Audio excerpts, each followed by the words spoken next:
एक छोटे से गांव में एक मछली व्यापारी था जिसका नाम रामू था। वह बहुत लालची था और सोचता था कि वह सबसे ज्यादा पैसे कमाएगा। रामू ने कई सारी मछलियों को खरीदा और बेचने की व्यवस्था की जिससे उसने बहुत अधिक मुनाफा होना था। रामू जानता था कि लोगों को जो मछलियाँ सबसे अधिक पसंद आती है उन्हें ज्यादा पैसे में बेचता था, इसलिए वह लोगों से मछलियों का बेहतर कीमत मांगता था और सड़े हुए मछलियों को भी महंगे दाम में बेचता था। वह लोगों से ज्यादा पैसे कमाने के लिए अपने गंदे उपायों का इस्तेमाल करता था। एक दिन रामू ने अपनी दुकान में जोड़ीदारियों की बजाय उबली हुई मछलियों की बिक्री करने का निर्णय लिया। वह लोगों को बताता था कि उबली हुई मछलियाँ सेहत के लिए बहुत अधिक फायदेमंद होती है और इसलिए वह उन्हें ज्यादा मूल्य में बेचेगा। लोग उसकी बातों में आ गए और वह अपने उबली हुई मछलियों की बिक्री शुरू हो गई और लोग इसमें रुचि लेने लगे। लेकिन उन्हें यह नहीं पता था कि रामू अपनी दुकान में सच में उबली हुई मछलियों की बिक्री नहीं कर रहा था। वह सच में साबुन और पानी के इस्तेमाल से मछलियों को उबलता था और उन्हें उबली मछलियों के रूप में बेच रहा था। इस तरह रामू के उपायों से लोग अस्वस्थ होने लगे और इस वजह से उनकी डिमांड में कमी आने लगी। इसके बावजूद रामू अधिक पैसे कमाने के लिए और अधिक दलाली करने लगा। एक दिन उसके दुकान में एक ग्रामीण महिला आई और उससे मछलियों की खरीद करने के बाद रामू ने उसको ज्यादा मूल्य में मछलियाँ बेची, लेकिन महिला ने उसे धोखा देते हुए उसकी धोखाधड़ी का राइजगार बताते हुए उसे फंसा दिया। रामू धमकी देने लगा, लेकिन महिला उसके सामने नहीं डरी। महिला ने अपनी बात अंग्रेजी में बताई जिससे रामू को समझ में नहीं आया और वह उसे छोड़ दिया।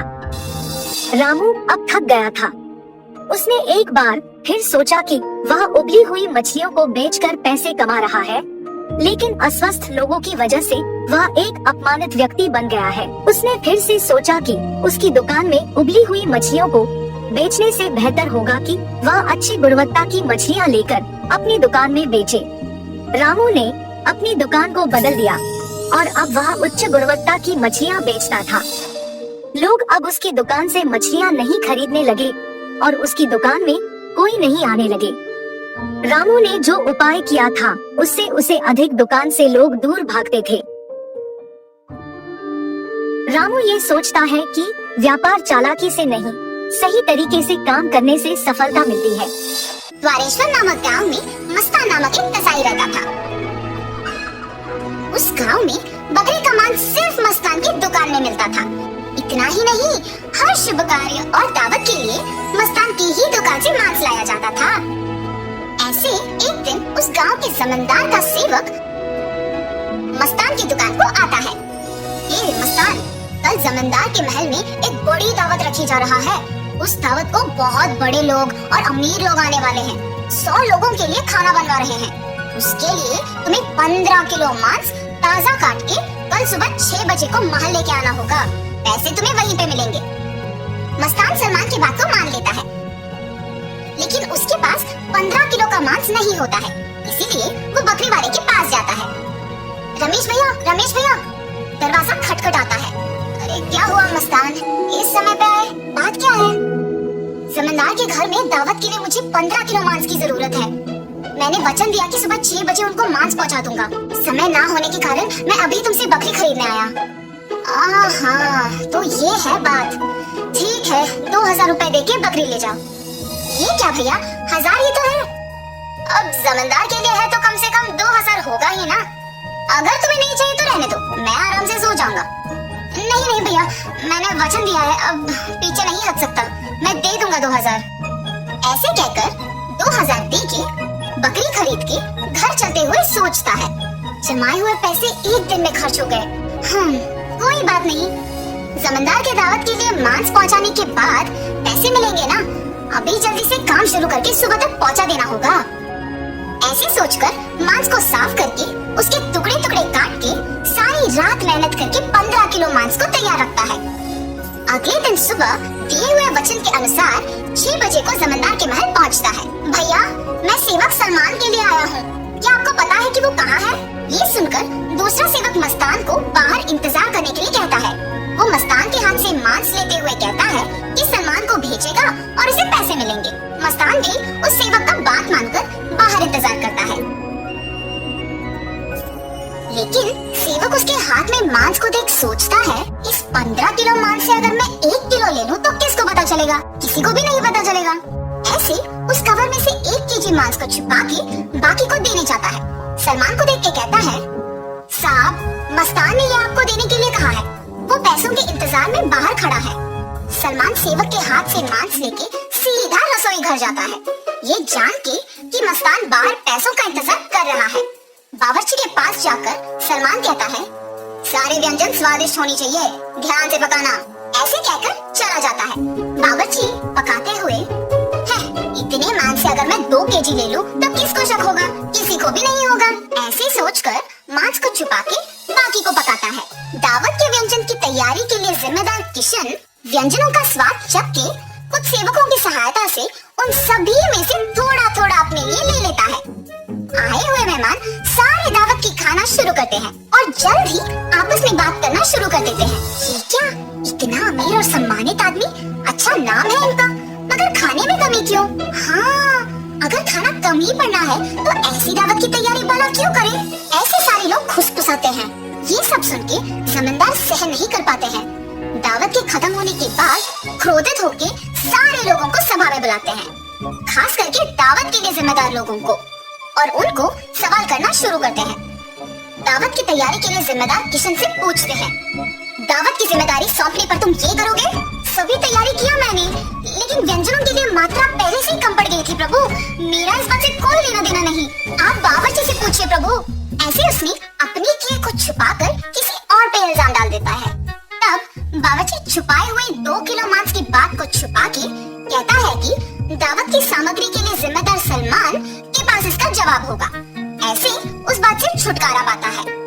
सलमान भी औरों की तरह मांस के दिए गए 6000 रुपयों को मस्तान को ना देकर अपने ही पास रख के, ये जानते हुए कि मस्तान पैसों का बाहर इंतजार कर रहा है, जमींदार से ये बात छुपाता है और कसाई मस्तान पे इल्जाम डाल देता है कि उसने मांस कम मात्रा में दी है। अभी जाके मैं इसका काम तमाम करता हूँ प्रभु, ऐसे कहता है। उसी सभा में मौजूद मस्तान उस इल्जाम का सहन नहीं कर पाता है। सभा में से जमींदार के सामने आके कहता है, जमींदार साहब, इस पूरे गांव में मैं अकेले कसाई हूँ। पिछले 10 साल से मैं ये व्यापार कर रहा हूँ और इतने साल से आपके घर में हर कार्य और हर दावत पे मैंने खुद मांस दी है, मगर कभी भी ऐसी मुसीबत नहीं आई। आपके घर में दावत का नाम सुनते ही 1000 के बकरे को 2000 में बेचते हैं। सुबह आके मैंने मांस को पहुँचा दिया और आपके सेवक सलमान ने मुझे मांस के पैसों के लिए सुबह से इंतजार करवाया। सलमान को मांस देने के बहाने से एक और सेवक मेरे हाथ से मांस लिया और मुझे बाहर इंतजार करने के लिए कह दिया और ये भी कहा कि वो सलमान को बुलाएगा। उसके बाद इनमें से कोई भी मेरे पास नहीं आया। कृपया मेरा यकीन कीजिए प्रभु, आप ही की दया से जी रहा हूँ।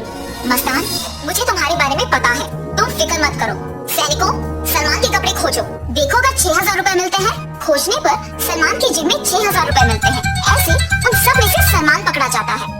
और इतना ही नहीं, किशन जिन सेवकों की सहायता से सभी व्यंजनों से थोड़ा अपने लिए ले लेता है, उनमें से एक सहायक जमींदार को सच कह देता है। बावर्ची का झूठ बैग में रखे मांस कोई सेवक को मिलने पर बाहर आ जाता है और पहला सेवक जिसने 1 किलो छुपा लिया, उसने डर के मारे अपनी गलती मान ली। तब जमींदार सभी को दंडित करते हैं और मस्तान को उसके पैसे 6000 दे देते हैं और ये भी कहते हैं कि वो मस्तान के लिए हमेशा रहेंगे। तो इस कहानी का नैतिक क्या है? गलती का सजा मिलेगी ही मिलेगी, इसीलिए ईमानदारी से जीना ही अच्छा है। एक समय में एक गांव में वीरेंद्रा नामक एक बड़े आदमी रहते थे। वो बूढ़ा आदमी उसके बेटे रोहित, बहू सरला और पोता रोशन के साथ एक छोटे से घर में रहता था। रोहित उसी गांव में खुद का एक व्यापार करता था। उसमें चिकन रोल्स और एग रोल्स बनाकर उन्हें बेचता था और उसके द्वारा आए हुए पैसों से उसके परिवार का देखभाल करता था। एक दिन वो हमेशा की तरह चिकन रोल्स बना के बेचने लगता है। चिकन रोल, गर्मा गर्म चिकन रोल, स्वादिष्ट चिकन रोल, आइए बाबू आइए, ऐसे जोर जोर से चिल्लाते हुए आते जाते लोगों को वो पुकारता था। एक दिन उसके पिता उसके दुकान जाते हैं। बेटा रोहित, मुझे बहुत भूख लग रहा है, बहू ने अब तक घर में कुछ बनाया नहीं और मैं रुक नहीं पा रहा हूँ, इसलिए मैं यहाँ आया हूँ। अगर आपको इतना भूख लग रहा है तो घर पे खाना चाहिए था। अगर बहू ने कुछ बनाया नहीं तो रुक लेना था, लेकिन ऐसे दुकान आ जाना क्या है? आप क्या समझ रहे थे पापा? आप वहाँ खड़े होकर मेरा समय वृथा मत कीजिए, चलिए घर चले जाइए। उसके बेटे के ऐसे बात करने के कारण वो निराश होकर वहाँ से उसके घर चले जाता है।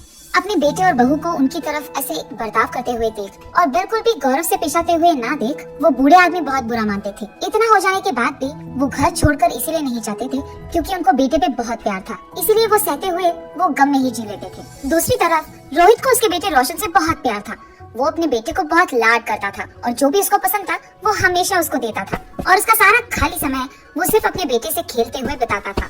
एक दिन अचानक रोशन को बुखार आता है और जब रोहित को ये बात पता चलता है तो वो अपना दुकान, व्यापार सब छोड़कर घर जाके सिर्फ उसके बेटे के ख्याल रखने में लगे रहता है। वो दुकान ना जाकर सिर्फ घर पे रह के उसके बेटे का देखभाल करते हुए उसी के बारे में सोचते हुए दुख में ही बैठे रहता है। उसे ऐसे दुखी देख उसके पिता रोहित के पास जाकर ऐसे कहते हैं, बेटा रोहित, फिक्र मत करो, रोशन को बुखार आया है, वो ठीक हो जाएगा बेटा। पापा, आपको क्या पता? बुखार है, कब हो जाएगा, यही कहना है आपको, जैसे आपको सब कुछ पता है। ऐसे वो गुस्से में उसके पिता से बात करता है। हाँ, मैं तो अपने बेटे को ऐसे दुखी नहीं देख पा रहा था, इसीलिए उसके पास जाकर मैंने ऐसे कहा, लेकिन मेरे बेटे ने मुझे कभी समझा ही नहीं, इसीलिए वो गुस्से में बात करता है हमेशा मुझसे। एक समय में मैंने भी अपने बेटे का ऐसे ही ख्याल रखा था, लेकिन अब तो मेरा बेटा मुझसे बात भी नहीं करना चाहता है। ऐसे सोचते हुए वो बहुत दुखी होता है और उसके बेटे पे प्यार को अपने ही अंदर रख के वो वहाँ से चले जाता है। अगले दिन भी रोहित के बेटे का बुखार कम नहीं होता है और इसी कारण रोहित उसके बेटे को लेकर उसके घर के बाहर बैठ के उसको देख के दुखी होते रहता है। ऐसे जब बाप बेटे दोनों वहाँ पे बैठे थे, उनसे कुछ ही दूर में दीवार पे एक कौवा बैठा था। उसे देख वीरेंद्र ऐसे पूछता है, बेटा रोहित, वो दीवार पे क्या बैठा है? मुझे ठीक से दिखाई नहीं दे रहा है, तुम बताओगे? पापा, वो कौवा है। बेटा, शायद वो कौवा नहीं है, ठीक से देखो। आपको तो दिखाई नहीं देता है, जब मैं कह रहा हूँ कि वो कौवा है तो आप मान क्यों नहीं लेते हो? एक और बार मत पूछिएगा, वो कौवा ही है। ऐसे उसके गुस्से में जवाब देने के बावजूद उसके पिता फिर से पूछते हैं कि वो क्या है। पापा, आपको कितने बार बताऊं मैं, वो कौवा है, कौवा है, कौवा है। आपने अगर एक और बार पूछा तो अच्छा नहीं रहेगा। ऐसे वो और गुस्से में जवाब देकर उठकर वहाँ से चले जाता है। उसके बेटे को वहाँ से उठ के चले जाते हुए देख वो और भी दुखी होते हैं। ऐसे कुछ दिन बीत जाते। एक दिन रोहित अपने बेटे को उठाकर खेलते हुए उसके घर के सामने रहता है और ठीक तभी उसके घर के दीवार पे एक कौवा आता है। पापा, पापा, वो दीवार पे क्या है? बेटा, उसको कौवा बुलाते हैं। पापा, पापा, वो क्या है? उसे क्या बुलाते हैं? बेटा, उसे कौवा बुलाते हैं। पापा, वो क्या है? बेटा, उसे कौवा बुलाते हैं। तुम भी उसे बुला सकते हो, चलो बुलाओ कौवे को तुम्हारे पास। ऐसे वो अपने बेटे को कौवे के बारे में सिखाते रहता है, लेकिन उसके बेटे को कुछ भी समझ न आने के कारण वो लगातार एक ही प्रश्न पूछता है कि वो क्या है और उसे क्या बुलाते हैं, और ऐसे 20 बार करता है। इतने बार पूछने के बावजूद रोहित उसे बहुत सब्र से समझाता है, उसे जरा सा भी गुस्सा नहीं आता है। पापा, फिर से बोलिए ना। बेटा, वो एक कौवा है। एक दिन जब मेरे पापा ने यही बात पूछी थी तो मैंने उन पर गुस्सा किया था और उन्होंने सिर्फ 3 बार पूछा था, और इसीलिए क्योंकि उनको दिखाई भी नहीं दे रहा था। लेकिन जब मेरे बेटे ने 20 बार भी पूछा तो मैंने उस पर जरा सा भी गुस्सा नहीं दिखाया और बहुत सब्र से उसको सब कुछ समझाया। मेरे पापा ने भी मेरा इतना ही ख्याल रखा था बचपन में, लेकिन बड़े हो जाने के बाद मैं उनका ख्याल नहीं रख रहा हूँ। ऐसे सोचते हुए वो बहुत दुखी होता है और ठीक तभी उसको घर के अंदर से जोर जोर की आवाजें आने लगती है। मेरी बीवी किससे बात कर रही है? ये सोचते हुए वो घर के अंदर जाता है। तुम्हारा बेटा तुम्हारा ख्याल नहीं रखता है, मैं भी तुम्हारा ख्याल नहीं रखती हूँ, फिर भी आप इसी घर में रहते हो, कभी बाहर जाते ही नहीं हो। शर्म नाम की कुछ चीज भी है आपको? उसकी बहू को ऐसे बात करते हुए चिल्लाते हुए देख वो कुछ नहीं कहते हैं और बस चुपचाप बैठे रहते हैं। सरला, मेरे पापा बूढ़े हैं, क्या बड़ों से ऐसे ही बात किया जाता है? उनका देखभाल करना हमारी जिम्मेदारी है, ये मत भूलो। और तुम पापा से ऐसी ऊंची आवाज में बात कर रही हो? हाँ, क्या आप ही बात कर रहे हैं? हाँ, मैं ही बात कर रहा हूँ। कल जब हमारा बेटा भी बड़ा हो जाएगा तो क्या वो भी हमसे ऐसे ही बात करेगा? सुन पाओगे उसकी ऐसी बातें? और वैसे वो भी बच्चा है, उसके सामने अगर हम पापा से ऐसे ही बात करेंगे तो वो भला क्या सीखेगा, यही ना? इसीलिए आज से हमें ये सब बदलना होगा। तुम पापा से अच्छी तरीके से बात करोगी, उनको गौरव दोगी। आज से हम जैसा देखभाल हमारे बेटे के करते हैं वैसे ही पापा का भी करेंगे। ये वो उसकी बीवी को समझाता है। पापा, मुझे माफ कीजिए, जिंदगी में मेरे इस स्थान का कारण आप ही हो। और मैंने आप ही को इतना दुख पहुंचाया। मुझे अपनी गलती का एहसास हो गया है पापा। ये कहते हुए वो उसके पापा के चरणों पे गिर जाता है। बेटा, तुम्हें बदलाव आ गया है, बस यही काफी है इस जिंदगी के लिए। मेरे बारे में ऐसा सोचकर दुखी मत हो बेटा, तुम बदल गए हो, मैं खुश हूँ। जी पापा, आइंदा मैं आपको कभी ऐसे दुख नहीं पहुँचाऊंगा और आपसे कठोर तरीके में नहीं बात करूंगा। आपका मैं बहुत अच्छा ख्याल रखूंगा, आपकी खुशी मेरी जिम्मेदारी। ऐसे ही तब से रोहित उसकी गलती का एहसास करके उसके पिता को उसके बेटे की तरह ही देखता है और रोहित के पिता भी इसी खुशी में जीते रहते हैं। और ऐसे रोहित को उसकी गलती का एहसास होकर उसके दुकान में चिकन रोल्स, एग रोल्स बनाते हुए घर को भी संभालता है और ऐसे सभी खुश रहते हैं। दूध वाला। बिकनौर नामक एक नगर में रहता था एक राजा चंद्रसेना। उसका मंत्री कबीर सिंह उसके दूध का कारोबार संभालता था। उन्होंने बहुत सारे स्वस्थ गायों को पाला जो अच्छा और गाढ़ा दूध देते थे। ये दूध सारे गांव में बेचा जाता था।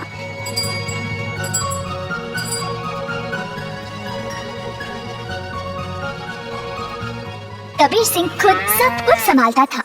कबीर सिंह की पीढ़ी भी महाराजा के लिए काम करते आ रहे थे और इस वजह से चंद्रसेना उसका बहुत आदर करते थे। कबीर सिंह ने भी राजा को कभी भी निराश नहीं किया। सारे गांव में उसका अच्छा नाम था। हर रोज कबीर सिंह खेत पर जाता था। उसने बहुत लोगों को काम पे रखा गायों की देखभाल के लिए, ताकि वे अच्छे से खाएं और सेहतमंद रहें। गायों को घास चराने के लिए वह दिन में कम से कम 2 बार भेजता था।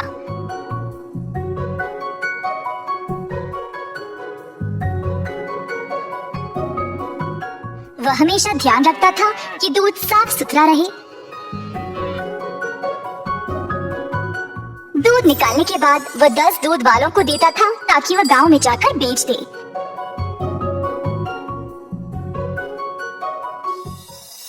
दूध वाले कबीर सिंह को पैसे देते थे और कबीर जाकर चंद्रसेना को।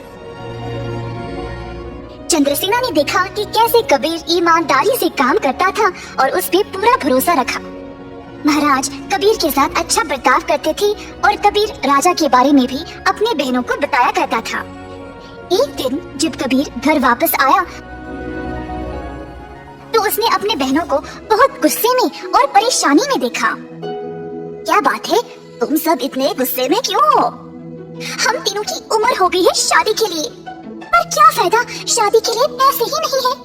कपड़े और गहनों को छोड़ो, हमारे पास खाने पीने के लिए पैसे काफी नहीं है। मैं तुम लोगों के लिए ही इतना मेहनत करता हूँ, अगर इससे भी खुश नहीं हो तो मेरी सारी मेहनत ही बेकार हो रही है। आप तो महाराजा के मंत्री हो ना, पर आप अपनी आमदनी किसी भी जरूरतमंद को दे देते हो और आप दूध का कारोबार भी संभाल रहे हो ना अकेले, उसमें भी कोई मुनाफा नहीं मिल रहा है आपको।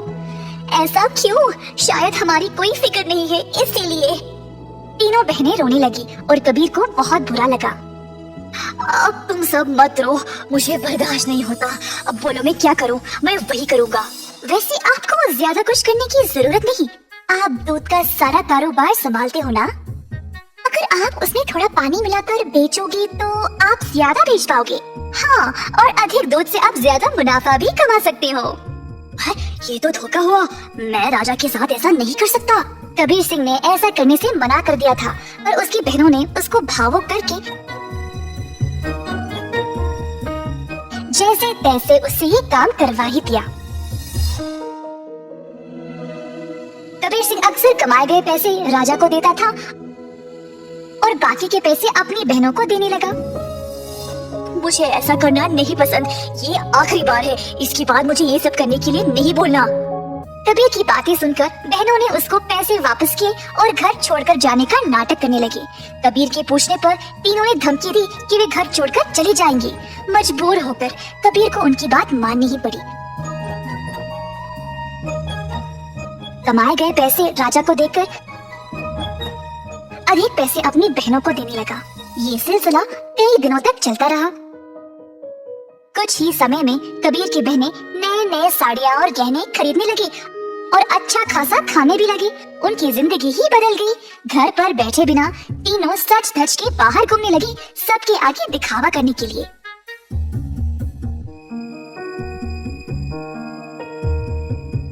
गांव के सारे लोग हैरान रह गए और आपस में बातें करने लगे। ये तीन बहनें कबीर की कमाई को ऐसे इस्तेमाल कर रहे हैं। मैंने कभी नहीं देखा किसी को ऐसा करते हुए। पर कबीर सिंह के पास इतने पैसे आए कहाँ से? सब लोग कबीर के बारे में बातें करने लगे और बाकी के मंत्री कबीर की कमाई पर ईर्ष्या करने लगे, तो इस बात पर जांच करना शुरू कर दिए। जल्द उनको सच पता चल गया कि वह दूध में पानी मिलाकर बेच रहा था। 70% राजा को देकर बाकी के 30% अपनी जेब में डाल रहा था। खेत के कारीगरों से मंत्रियों ने ये बात का पता लगाया। सारे मंत्री गए राजा के पास और उनको पूरा सच बता दिया। अब क्योंकि राजा को कबीर से बहुत लगाव था, उनको इस बात पर यकीन ही नहीं हुआ, पर उनके पास और कोई रास्ता नहीं था सिवाय कबीर को दंड देने का। तीनों बहनें आए कैद खाने अपने भाई को देखने के लिए, और उनको बहुत बुरा लगा कि उनकी ही वजह से उनका भाई आज जेल में बंद पड़ा है। बहनों को अपनी गलती का एहसास हुआ और तीनों गए महाराजा के पास और उनको सब सच बताया कि असल में ये सब उन तीनों की ही गलती है और कबीर दोषी नहीं है। उन्होंने राजा से भीख मांगी कबीर को छोड़ने के लिए। जब राजा ने ये सब सुना तो उन्होंने तीनों बहनों को भी कबीर के साथ कैद खाने में ही डाल दिया और कहा, दंड केवल गलत करने वाले को ही नहीं, गलत सोचने वाले को और गलती में हिस्सा लेने वाले को भी मिलनी चाहिए।